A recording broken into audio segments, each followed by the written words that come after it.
first time all year in a long time that things had gone really well for the offense to open things up in the run game for you personally.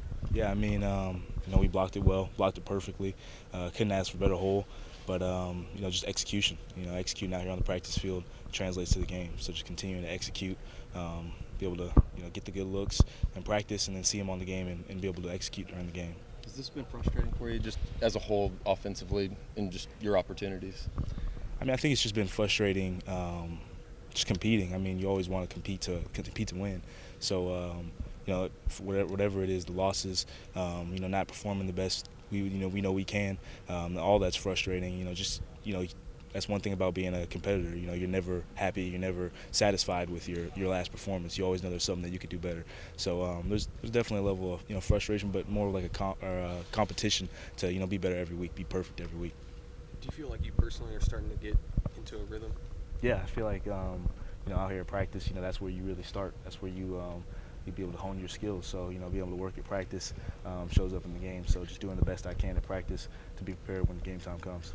I know Saturday didn't go the way you guys wanted it to, but the way you guys ran the ball as a team, did you feel like there was maybe some encouraging things there, some positives to build on overall? Yeah. There are always positives to look at. We always, Coach DeMarco always says, it's never as bad as you think, it's never as good as you think. So, you can watch film, you can see a lot of good stuff that we did. But, the thing is, we got to, build off those good things, but, continue to fix the bad things and, be able to eliminate some of those mistakes. Yeah, then the offensive line kind of solidified on Saturday in Stillwater. Same 5 guys across the board. Does that help a running back? Yeah, I mean, I love my O-line, trust my O-line. It's great to, have them in front of you and, everything, like I said, everything starts with practice. Throughout the week, having a good week of practice, that gives you just added confidence coming into the game. Trusting, the O-line is going to make the blocks, that you're going to make the right reads. Everybody's going to do their job. So, it's been great. It's easier to trust those guys when it's the same 5 on every play? I mean, regardless of who's in there, I know that, Coach B is great coaching. Whoever he puts in there is ready to play. So regardless of who's in there, I trust them, with my life, everything. So it doesn't matter who's in there. I know that they're going to get the job done. Turnovers were a point of emphasis from Jeff after the game.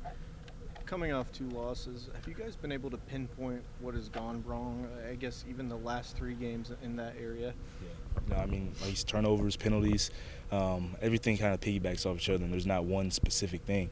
I mean, you can think of it, in a penalty-wise, you get a false start, you're backed up, and now you're risking taking those shots and risking some of those turnovers. So it just all builds off each other. So it's just playing, complementary football with defense, taking advantage of our opportunities when we have them, and then, eliminating those turnovers, those penalties, whatever it may be, just trying to play perfect. Is it tougher to swallow this setbacks or whatever you want to call it, knowing that a lot of it's self-inflicted, it seems? Yeah, I mean, it's a tough thing, but it's also a good thing. You know that you're beating yourself, and you never want to beat yourself. That's the part that sucks, because you can play better, but that you can go back to work and you can fix it. There's a lot to fix. There's a lot to get better at. So there's also a hope, something that you can learn from it to get better throughout the week. So the next week you show up, you're ready to go. Gavin, when you watch this West Virginia defense on film, where do you feel like you guys are going to need to succeed to get the run game going on Saturday? Yeah, I mean, everything starts with the O-line, starting the trenches. Gotta come out here on the practice fields, get a work in, make sure we're studying film, knowing what they're gonna, being prepared for what they're gonna bring, but also out there on the field, just competing, winning your one-on-one battles. That's what it comes down to. I mean, you can be as ready as you want, but you have to actually do it out there on the field. So just executing, we got to be ready to execute when the time comes. And is there comfort in playing at home again after a 2-game skid on the road?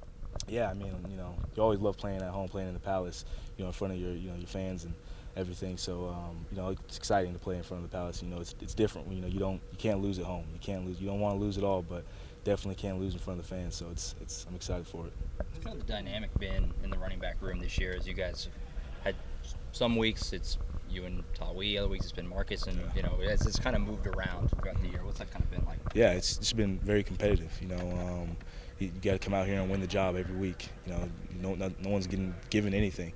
You got to prove it. You got to earn it every week, every day. So it's that competitive mindset. It's a great thing. Bringing it to practice, because everybody's got to beat, everybody's got to compete, everybody's got to win their job to perform best on the week on Saturday. So it's been great. Andrew Ray mentioned after the game that it feels like that ability to punch back on offense was kind of lacking past couple weeks. Has there been has there had to have been like a mental reset, I guess, to get back to that, and how, if so? Yeah, I mean, definitely a mental reset. I mean, I think a lot of, like you said, like a lot of the mistakes we made are self-inflicted. So it's being able to take a step back, look at your film, look what you're messing up on, look what as an offensive whole we're not performing or we're not executing, and coming back and fixing it. So a lot of mental blocks. Yeah, of course, trying to get over those and getting out of our own way so that we can be able to perform and play the way we need to play. What does that look like, trying to get over, I guess, that mental block? Yeah, I mean, it's just being out here on the field, getting confidence, doing your job. That's what it is. I mean, everybody, it's easy to know your job, off the field, but when you're out there and in the crowd and the game and the situation is live, and you can't go back and repeat a play like you can in practice. You got to be able to execute. You got to be able to focus. You got to be able to hone in on your job and be able to do it. Gavin, is there maybe a point of emphasis at all during practice this week? Yeah, I mean, just the details. Got to sharpen up the details. Got to do the little things right. Can't make the same mistakes, the turnovers, the penalties. Got to just sharpen up those details to be ready for the weekend. Excited to wear the gray unis. Oh yeah, love the gray unis. I was waiting. I was wondering we were gonna wear them. I was like, dang, it's getting a little late in the season. We only got a lot of games left, but I'm excited for them. How much explosion do you feel like has returned since coming back from the injury? Do you feel like you're fully back to that explosion that you had against Florida State? Yeah, definitely. I mean, feel great. Feel better than what I did before, and a lot of that's thanks to the training staff, to the strength coaches. Just getting stronger, getting healed, getting better every week. So thanks to them, I'm feeling good.